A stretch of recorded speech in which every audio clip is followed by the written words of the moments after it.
2024 లేదా 25లో డిగ్రీ లేదా బీటెక్ చదివారా? సాఫ్ట్వేర్ జాబ్ కోసం ఎదురు చూస్తున్నారా? అయితే కోడ్ జ్ఞాన్ 100 డేస్ కోర్సులో చేరండి, జాబ్ సాధించండి. హలో అన్న ఇంటింటికి లా ఆఫ్ అట్రాక్షన్ ఇంటికి ఒక మిలియనియర్. సో ప్రీవియస్ వీడియోలో యాక్చువల్గా రేపు జరగబోయేటువంటి దానికి సంబంధించి అంటే ఒక్కొక్క ఫుల్ మూన్ డేకి సంబంధించినటువంటి ఒక మంచి కాన్సెప్ట్ని తీసుకుని చెప్పడం జరిగింది.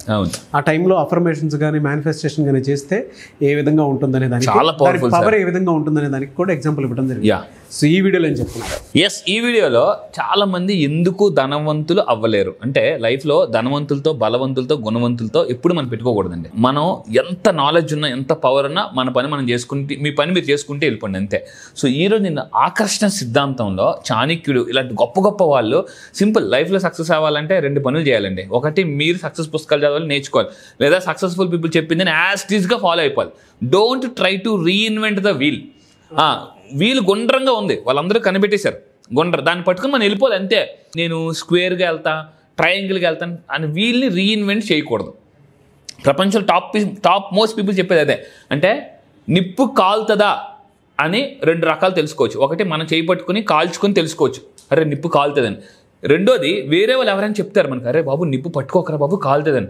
అప్పుడు నేను ఓన్గా ఎక్స్పీరియన్స్ అవుతాను అని అనుకుంటే చెయ్యి కాలుతుంది, గుర్తుండిపోతుంది. సో మొదటి రకం ఎవరంటే జాతకుతుంది. ఫస్ట్ నేను 2 కేటగిరీస్ పీపుల్ చెప్తాను. మొదటి రకం పీపుల్, సక్సెస్ఫుల్ పీపుల్ చెప్పింది యాజ్ ఇట్ ఈస్గా కట్ కాపీ పేస్ట్ వెళ్ళిపోతారు అంతే. మళ్ళీ సక్సెస్ వచ్చిన తర్వాత మీరు క్రియేట్ చేసుకోండి కొత్తగా. రెండో రకం పీపుల్ అంటే ఎవరి మాట ఎనరు, సీతయ్యలు సీతమ్మలు.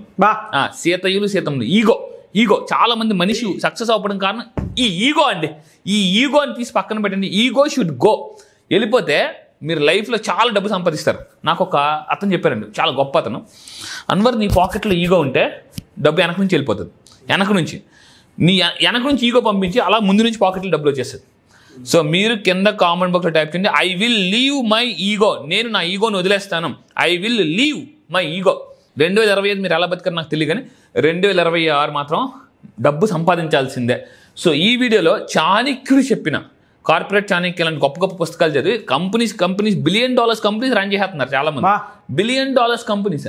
సో అండ్ ఈవెన్ మీకు తెలుసా, చాలా మంది ఫారినర్స్ ఇండియా వచ్చి నేర్చుకొని వెళ్ళిపోతున్నారు అక్కడికి. So for example Apple company founder Steve jobs, ఇలా యాపిల్ కంపెనీ అంటే మనకు తెలుసు పెద్ద కంపెనీ. అలాంటి వాళ్ళు ఇండియా వచ్చి స్టే చేసి నేర్చుకొని ఇక్కడ పాఠాలు నేర్చుకుని అక్కడికి వెళ్ళి అక్కడ చేస్తున్నారు అంతే. సో మనం చాణక్యుడు చూడండి, జాగ్రత్త. చాణక్య నీతి ఎంత గొప్ప నీతి అంటే మామూలు నీతి కాదండి. సో ఇందులో ధనవంతులు అవ్వడానికి నేను ఎక్కువ చదివే పుస్తకాలు అంటే ఓ పుస్తకం కొంటా, అందులో ఏ పేజ్ ఓపెన్ చేస్తానంటే ఫస్ట్ ఈ పాఠాలు నేర్చుకుని డబ్బు వస్తుంది అని అన్నారు. ఆ పేజ్కి డైరెక్ట్గా వెళ్ళిపోతాను అనమాట. సో నేను అలా చాణక్యుడు పుస్తకం చదివిన తర్వాత అందులో చాణక్యుడు చెప్పిన చాలా నీతి ఉంది. అందులో నేను ఎక్కువ పట్టుకుంది ఏంటంటే డబ్బు. ఇప్పటిదాకా మనం ఏ లక్షణాలు, ఏ అఫర్మేషన్స్ చేస్తే ధనవంతులు అవ్వచ్చో చెప్పాము, ఫుల్ మూన్ డే చెప్పాము. బట్ ఇప్పుడు చాణక్యుడు చెప్పిన 4 లక్షణాలు ఉంటే మీరు ఎప్పటికీ ధనవంతులు అవ్వలేరు, మిడిల్ క్లాస్ పీపుల్ గానే ఉండిపోతారు, ఇంకా కిందకి వెళ్ళిపోతారు. సో ఏంటి, జాగ్రత్తగా వినండి, గుర్తుపెట్టుకొని ఫాలో అవ్వండి. నేను ధనవంతులు అవ్వడానికి 2 రూల్స్ చెప్తాను. ఒకటి, నెంబర్ 1 రూల్, ఈ 4 లక్షణాలు గుర్తుపెట్టుకోండి. నెంబర్ 2 రూల్ చాలా పవర్ఫుల్, నెంబర్ 1 రూల్ కన్నా పవర్ఫుల్. నెంబర్ 2 రూల్ ఏంటి? నెంబర్ 2 రూల్ అంటే ఈ నెంబర్ 1 రూల్ మర్చిపోకూడదు. సో ఏంటి ఆ 4 లక్షణాలు జాగ్రత్తగా ఒక పేపర్ మీద రాసుకుని ఎప్పటికప్పుడు దాన్ని రిమైండ్ చేసుకోండి. ఏంటి అంటే, ఇది కానీ మీ దగ్గర ఉంటే మీ దగ్గర ఉన్న డబ్బులకి రెక్కలు వస్తాయి, వెళ్ళిపోతాయి. ఇవి కానీ మీ దగ్గర లేకపోతే డబ్బులు రెక్కలు వేసుకుని మరి మీ దగ్గరికి వస్తాయి. కండిషన్ చెప్తున్నాను జాగ్రత్త. ఇవి మీ దగ్గర ఉంటే ఉన్న డబ్బులు రెక్కలు వేసుకుని వెళ్ళిపోతాయి. అవి మీ దగ్గర లేకపోతే డబ్బులకి రెక్కలు వచ్చి మరి మీ పాకెట్లోకి వస్తాయి. సో ఏంటి ఆ 4 అడ్డంకులు ఏంటి జాగ్రత్త చూడండి. ఫస్ట్, నెంబర్ 1, ఇతరులపై ఎక్కువగా ఆధారపడడం. ప్రతి దానికి, నా లైఫ్ ప్రతి దానికి ఇతరులపై ఆధారపడ్డారు. అప్పుడు ఏమో తెలుసా, మీ వీక్నెస్ వాళ్ళకి అర్థమైపోతుంది. ఏదో ఒక రోజు టైం చూసి దెబ్బ కొడతారు. మళ్ళీ చెప్తున్నాను. సో టైం వచ్చినంత వరకు వెయిట్ చేస్తారు, తర్వాత అందరు స్ప్రెడ్ చేస్తారు. ఈ మనిషి మన మీద ఆధారపడతాడు రా, వేస్ట్ రా అని చెప్పేసి టైం చూసుకుని అందరూ ఒకటైపోయి మీకు దెబ్బేస్తారు. సో ఇతరులపై ఆధారపడడం తగ్గించండి, ఎంత వీలైతే తగ్గించుకుంటూ ఉండండి. చాణక్యుడు ఏం చెప్పారంటే, స్వయంగా పని చేయని వారు ఎప్పుడూ విజయాన్ని సాధించలేరు. సో మీరు నేర్చుకుంటూ ఉండండి. మల్టిపుల్, ఈ 2026లో మీరు సక్సెస్ అవ్వాలంటే మల్టీ టాలెంటెడ్ అవ్వాలండి. మీరు నా క్లాస్కి రండి, నేను డ్యాన్స్ చేస్తాను, మిమిక్రీ చేస్తాను, పాటలు పాడతాను, ఫన్ చేస్తాను, హీలింగ్ చేస్తాను, అన్నీ. ఇక్కడ చూడండి, ఇతరులపై ఆధారపడడం దయచేసి మీరు తగ్గించుకోండి. సో దిస్ ఇస్ ఆధారపడాలి, కానీ అతిగా ఆధారపడకూడదు. అది చాణక్యుడు చెప్పే పాయింట్ అనమాట. చాలామంది ఇంట్లో ఎస్పెషల్లీ లేడీస్ హస్బెండ్ ఇన్కమ్ మీద ఎక్కువ ఆధారపడతారు. కొన్ని రోజులకి ఏమవుతుంది తెలుసా అండి, లేడీస్ అందరికి నేను ఒకటే చెప్తున్నా, అమ్మ లేడీ మిలియనర్స్ జాగ్రత్త గుర్తుపెట్టుకున్నామా. కొన్ని రోజులకి మీ హస్బెండ్ ఏమంటారంటే నువ్వేం సాధించావు లైఫ్లో, ఏమిటండి అంత అంటారు, తాతని దగ్గర తెల్లవారు నుంచి రాత్రి దాకా మీకు సేవ చేసుకోవడానికి అయిపోయింది అని అంటారు వీళ్ళు అని చెప్పేసి గొప్ప చేసేవాలే ఏం చేసేవాలే అని అంటారు అనమాట. అందుకే నేను చెప్పేది ఏంటంటే హస్బెండ్ మీద వైఫ్ ఎక్కువ ఆధారపడకూడదు, వైఫ్ మీద హస్బెండ్ కూడా ఆధారపడకూడదు. కొన్నాళ్ళకి అంటే చాలామంది జెంట్స్ వైఫ్ ఇన్కమ్ మీద ఆధారపడతారు. తర్వాత ఏమవుతుంది అంటే బయట మా అమ్మాయి ఇన్కమ్ తిన్నావు ఏమన్నా అంటారు, అదేమిటండి ఇంట్లో ఉన్నాను పిల్లలు చూసుకున్నాను నేను ఎంత కష్టపడ్డానంటే ఇవన్నీ తుత్తు జుజ్జుబి అనమాట. ఇవన్నీ పోతాయి, టైం వచ్చినప్పుడు అన్నీ బయటకు వస్తాయి. సో నెంబర్ 2 సోమరితనం. ఇది ప్రపంచం అతిపెద్ద శత్రువు.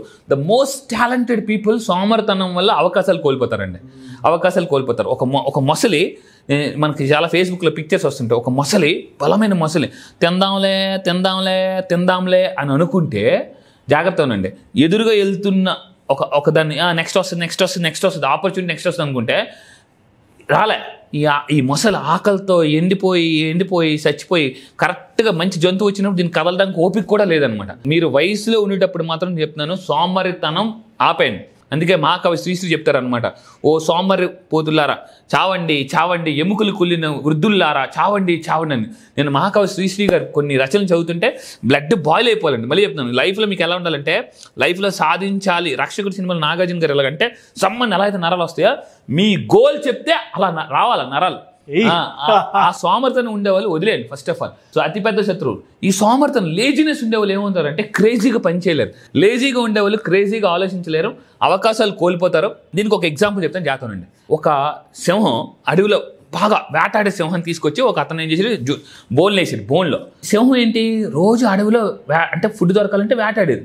ఈ సింహాన్ని తీసుకొచ్చి ఎప్పుడైతే బోన్లు వేసిన తర్వాత రోజు ఫుడ్ పెడుతున్నాడు. ఫుడ్ పెట్టిన తర్వాత దానికి ఏంటి హ్యాపీగా టైంకి ఫుడ్ వచ్చేస్తుంది, హ్యాపీగా రిలాక్స్ మస్తు మధ్య టైంకి ఫుడ్ వచ్చేస్తుంది, అంత అయిపోయింది.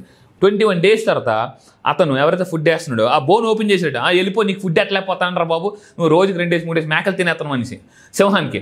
ఆ సింహం అలాగే వెళ్ళిపోయి మళ్ళీ వెనక్కి వచ్చిందట బోన్లోకి. మళ్ళీ అలా చూడండి, సింహం అలాగే వెళ్ళిపోయి మళ్ళీ ఆ బోన్లోకి వెళ్ళిపోయింది. అది వెళ్ళట్లే, నువ్వు వెళ్ళని పొడుతున్నా కూడా వెళ్ళట్లే. ఎందుకు?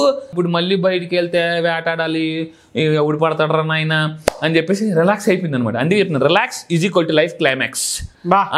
సో మీరు సోమరితనాన్ని వదిలేయండి. సోమరితనం ఈజ్ ఈక్వల్ టు పేదరికం. మీరు ఆ సింహంలాగా అంటే సింహం చాలా పవర్ఫుల్, కానీ దానికి ఏమైపోయింది, మళ్ళీ ఇప్పుడు వెళ్ళి ఎవడు వేటాడుతాడు ప్రశాంతంగా ఇక్కడ ఉంటే ఫుడ్ వచ్చేది టైంకి అని అయిపోయింది అనమాట.